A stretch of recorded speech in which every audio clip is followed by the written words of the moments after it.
हा चला आले आपले घर. शुभ्रा, मी रागावणार आहे तुला आता. तुला मी सांगितलं होतं निघताना की अजिबात हट्ट करायचा नाही, त्रास द्यायचा नाही. का ऐकत नाहीस ग तू? अगं काय हे, आल्या आल्या काय ओरडतेस तिला? अगं कसं झालं कार्य? मस्त, फर्स्ट क्लास. खूप धमाल केली. अरे बापरे, काय काय धमाल केली बाळाने. काय नाही, दिवसभर खेळणं, त्रास देणं, सतत खाणं. माझं निम्म लक्ष कार्यात आणि निम्म लक्ष हिच्याकडे होतं. चला आता तुम्ही फ्रेश व्हा, मी तोवर जेवायला वाढते. तू काय सगळ्यांचा स्वयंपाक करून ठेवलंस की काय? मग प्रवासात ना आल्यानंतर तुम्हाला भूक लागणार मला माहित होतं, म्हणून स्वयंपाक आधीच तयार ठेवला. हा नाही, मला भूक तर लागलेली आहेच. पण मी आधी फ्रेश होतो. मंजिरी चला तुम्ही पण फ्रेश व्हा, मी पानं घेते. हो काकू. अगं तू एकटीने कशाला केलं असं सगळं? आपण दोघींनी मिळून केलं असतं ना. प्रवासावरून आल्यानंतर स्वयंपाक करायचा किती कंटाळा येतो ना, त्याचा मला चांगला अनुभव आहे. फ्रेश व्हालेच. ठीक. आई हा काय ग शुभ्रा, काय ग?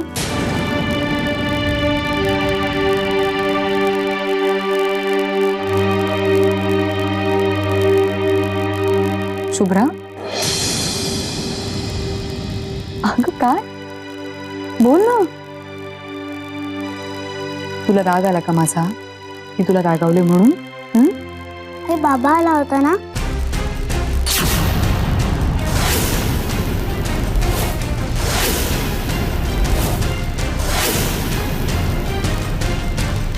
तो काय बोलला?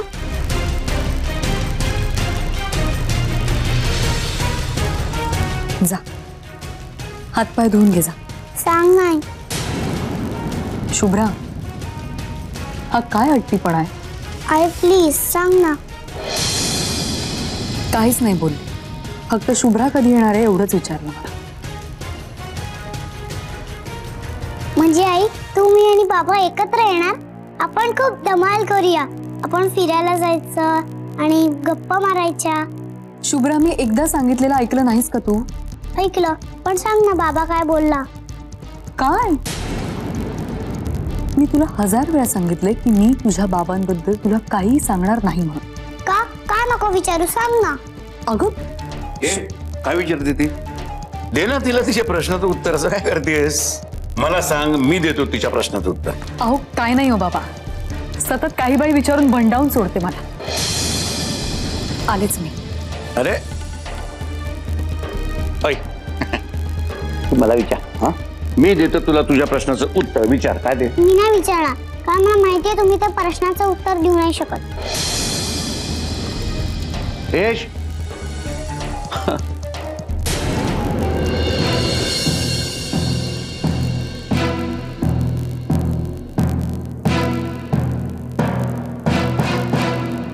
नेत्रा, अगं सत्याचं बोलणं लय मनावर घेऊ न ग. नाही आजी, दादा जे काही बोलले त्यात चुकीचं काहीच नव्हतं. आणि मला त्यांचा राग नाही आला, मला राग आलाय प्रियाचा. मी पूर्णपणे फितवलंय आर्याला आणि आता दादांची कोंडी करून ठेवली. पण मला एक कळलं ना, सत्या प्रियाला काहीच कसं बोलत नाही. चारे, काहीतरी असेल त्याच्या मनात. त्या बिगर तो असा शांत बसायचा नाही बघ. आर्याचा विचार करून तर नाहीच नाही. पण हे जास्त दिवस नाही चालायचं. त्याची सहनशक्ती संपली की प्रियाला लय मोठी किंमत मोजावी लागणार तिच्या या समध्या उचापत्तींची.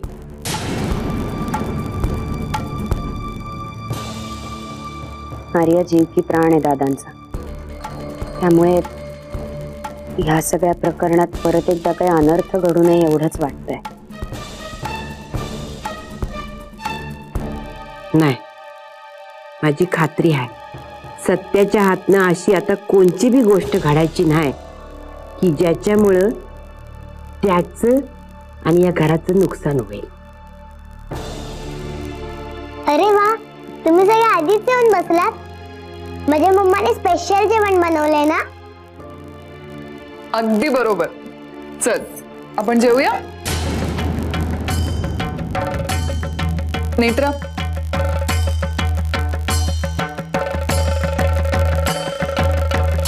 आजी आजी तुम्ही तरी. मम्मा, सगळे तुझ्याशी असं का वागतात? जाऊ दे ना, तू नको त्यांच्याकडे लक्ष दे. चल आपण दोघी जेवूया. आज मी माझ्या डॉलला स्वतःच्या हाताने भरवणार आहे. मम्मा आणि तिची डॉल दोघी जेवणार. येस.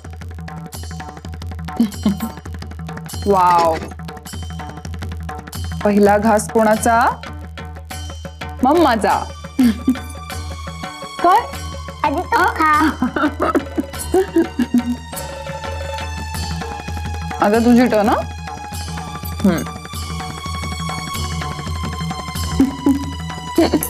आवडलं?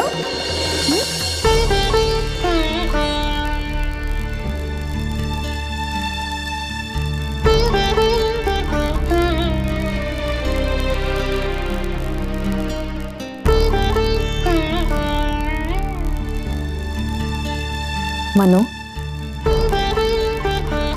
सत्यजितराव इथे येऊन गेले. तुम्ही दोघं जण भेटलात. तुम्हा दोघांमध्ये काहीच बोलणं झालं नाही असं तर नाही ना होणार? अगं खरंच आमच्यात काहीच बोलणं नाही झालं. ते इथे आले, शुभ्राबद्दल विचारलं आणि गेले.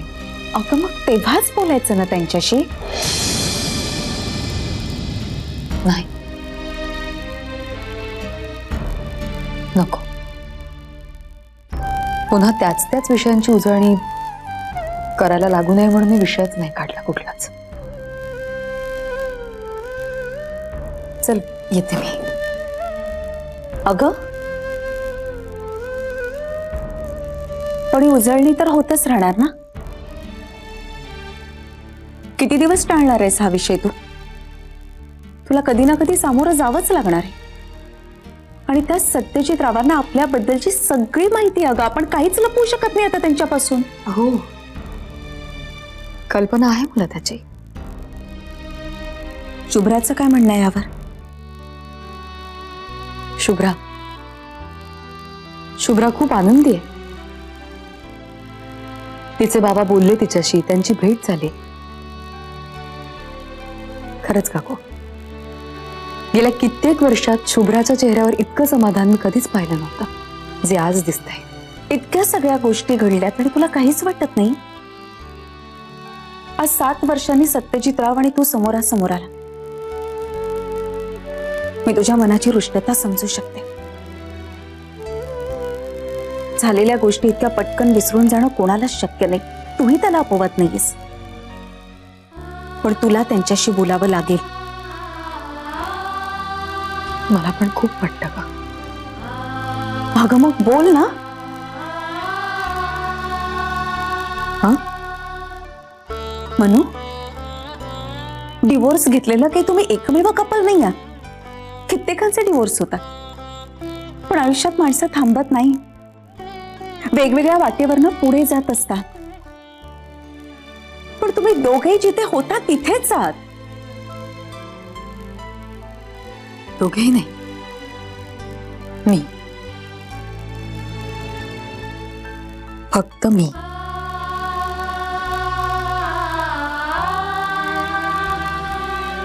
त्यांनी तर केलं ना दुसरं लग्न. कधी कधी केलं? कुणाशी केलं? कोण आहे ती? ती मुरळकरांच्या घरात राहते?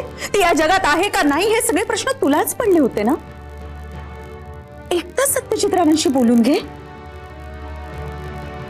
हे बघ काकू, गेल्या 7 वर्षात सत्यजितच्या वैयक्तिक आयुष्यात काय घडलंय हे जाणून घेण्यात मला काहीच रस नाहीये. फक्त काही गोष्टींबद्दल जाब मला त्यांना विचारायचाच आहे.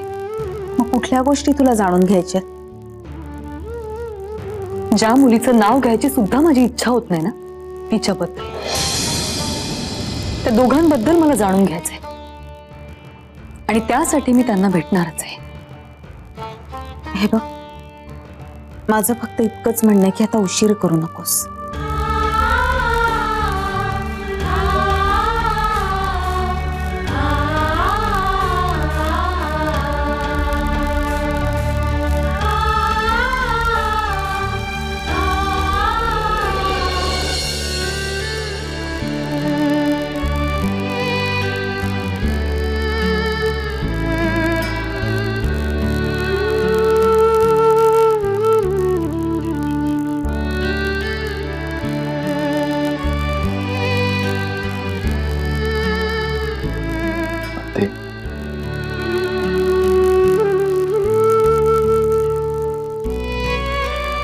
आजी मला सांगत होती की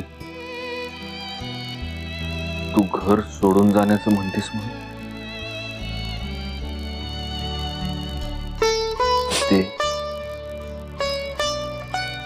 मग मी जे काही बोललो त्यासाठी माफ कर मला. नाही सत्य, तू जे बोललास ते बरोबरच आहे. मला मेरीला अक्कलच नाही. 4 चौघात कसं बोलायचं, कसं वावरायचं, कसं वागायचं. मला तर वाटतं मी एकटीच राहिलेली कबाबी बरी. हे आते,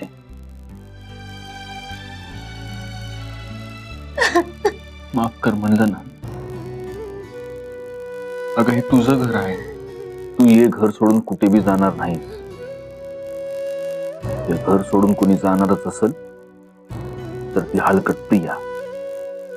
अरे पण सत्या, माझ्यामुळे तुझ्यात आणि आर्यात. नाही तसं काही बी नाही होणार आते. मग मी बोललो ते रागाच्या भरात बोललो. आणि तुला ठाव आहे ना, एकदा माझं डोस कसं टकलं की मी कसं बी काय बी बोलतो. एक काम कर बघू, तूच 2-4 मुस्काटात मार माझी, म्हणजे आता तरी अक्कल येईल मला. सत्य, आज पतूर मी कधी तुझ्यावर हात उगारलाय? आजपासून कधी तुझ्याशी असं तोडून बोललो बी नाही आहे. इसरून जा समजा. मी अभी विसरले समजा. ते तुम्ही काय म्हणतात ते डिलीट. मग घर सोडून जाण्याचा प्लॅन कॅन्सल. आता माझा राजकुमार पांढऱ्या घोड्यावर आला की मला जावंच लागल ना.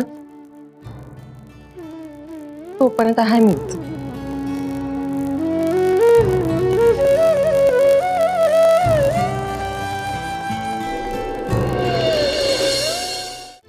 जहाँ गम भी न हो आंसू.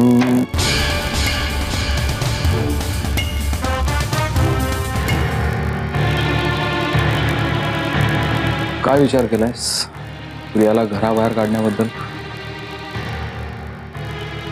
कन्फ्युज्ड आहे थोडं. का काय झालं?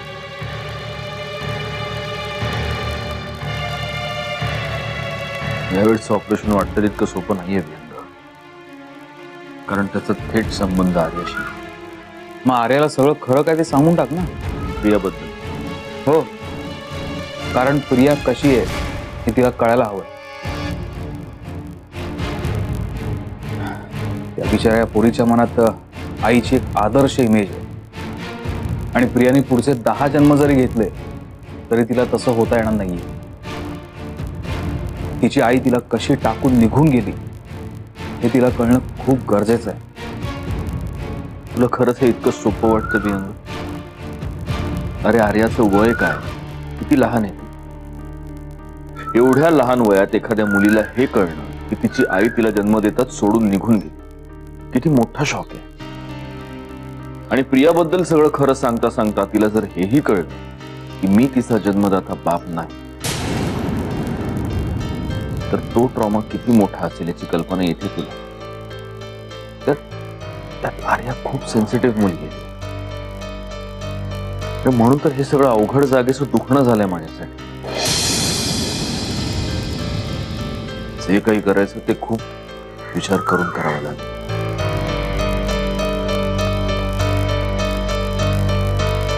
ठीक आहे, तुला योग्य वाटतं ते कर, पण लवकरात लवकर प्रियाला इथून हाकल.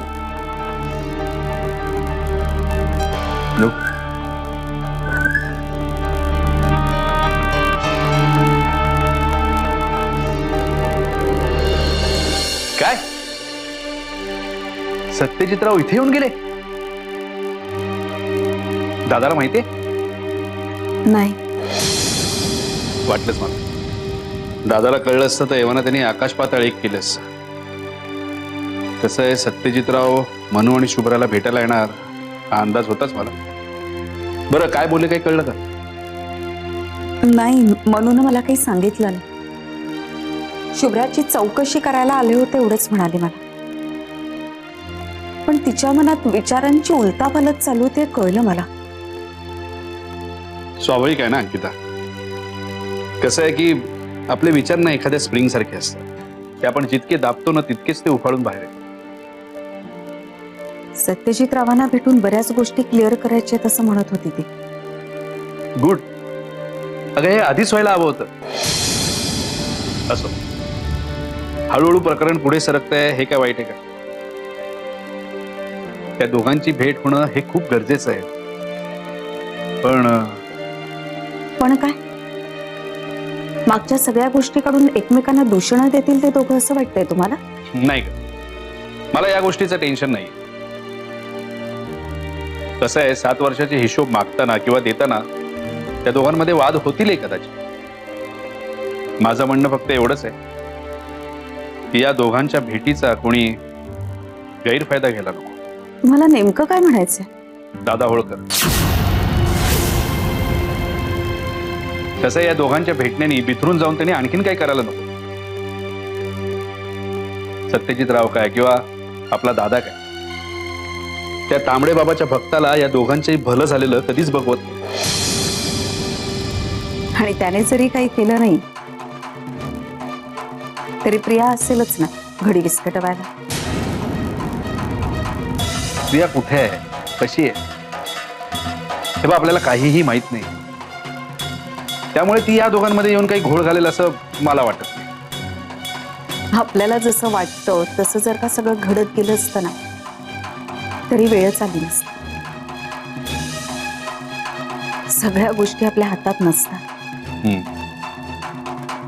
कसं आहे बघ, प्रिया काय किंवा हा होळकर काय, माझं म्हणणं एवढंच आहे की हे दोघं जण भेटत असताना कोणी त्यांच्या मध्ये यायला नको.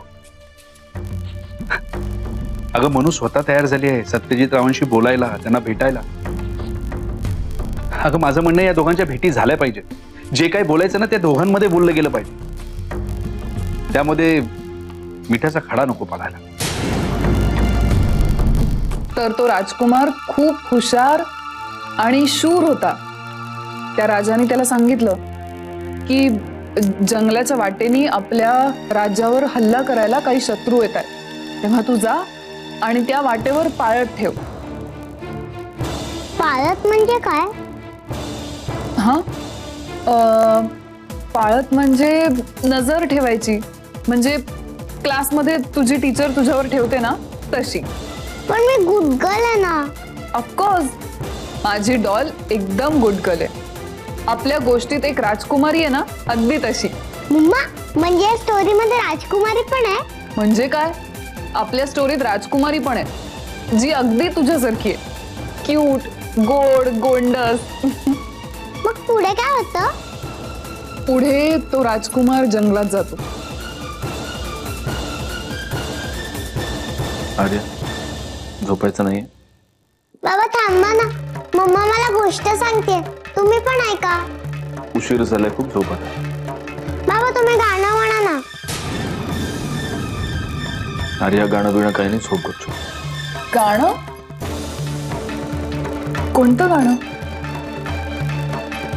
हिला झोपायला म्हणायचं ते का?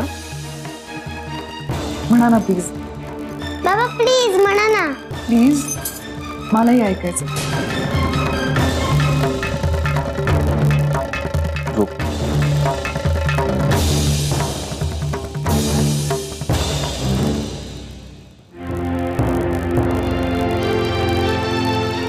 चल के तुझे मैं लेके चलूं एक ऐसे गगन के तले जहाँ गम भी न हो आंसू.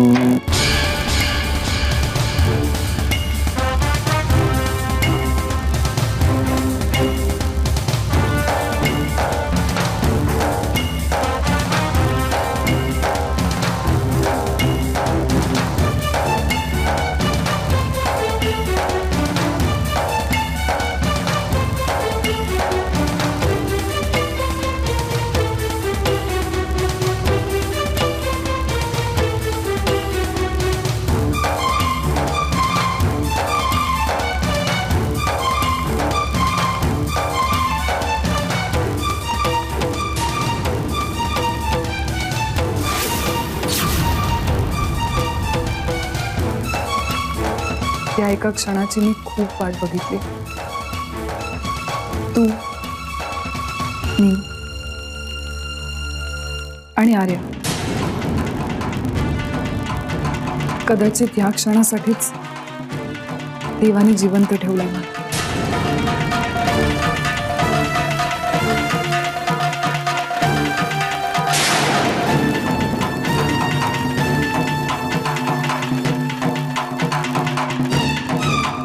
आर्या, झोपलीस का तू? आर्या,